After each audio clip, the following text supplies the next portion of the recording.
News కు స్వాగతం. కాకినాడ జిల్లా సామర్లకోట పట్టణం లారీ యూనియన్ ఆఫీస్ వద్ద గల సూర్య ఫంక్షన్ హాల్లో తెలుగుదేశం పార్టీ నూతన టౌన్ కమిటీల, మండలం కమిటీలు, క్లస్టర్ల, వార్డు కమిటీ, బూత్ కమిటీల ప్రమాణ స్వీకార కార్యక్రమం ఘనంగా జరిగింది. ఈ కార్యక్రమానికి ముఖ్య అతిథులుగా పెద్దాపురం నియోజకవర్గ శాసనసభ్యులు నిమ్మకాయల చినరాజప్ప హాజరయ్యారు. సామర్లకోట మండలం తెలుగుదేశం పార్టీ అధ్యక్షునిగా పి. వేమవరం గ్రామానికి చెందిన ముసిరెడ్డి శ్రీరాములు ప్రమాణ స్వీకారం చేశారు. ఈ సందర్భంగా ఆయన మాట్లాడుతూ మండల అధ్యక్షునిగా తనకు వచ్చిన పదవి సక్రమంగా వినియోగించుకుని మండల అభివృద్ధికి కృషి చేస్తారని అన్నారు. తెలుగుదేశం పార్టీ అధ్యక్షుల ఆదేశాల మేరకు, అలాగే పెద్దాపురం నియోజకవర్గ శాసనసభ్యులు నిమ్మకాయల చినరాజప్ప ఆదేశాల మేరకు కట్టుబడి మండల అధ్యక్షునిగా తన బాధ్యతలు నిర్వహిస్తానన్నారు. టీడీపీ మండల అధ్యక్షునిగా ప్రమాణ స్వీకారం చేసి స్వగ్రామం విచ్చేసిన ముసిరెడ్డి శ్రీరాములకు టీడీపీ కార్యకర్తలు, అభిమానులు, గ్రామస్తులు ఘన స్వాగతం పలికారు.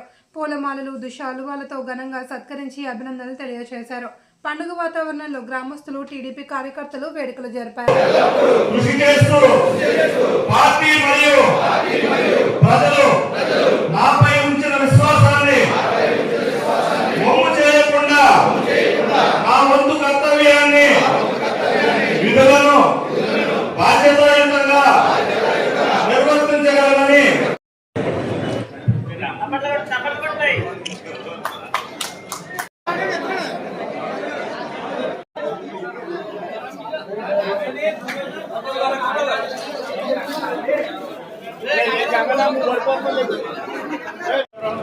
ముసిరెడ్డి శ్రీరాములు గారిని పార్టీ గారిని అభినందించుకోవాలనుకుంటున్నాం.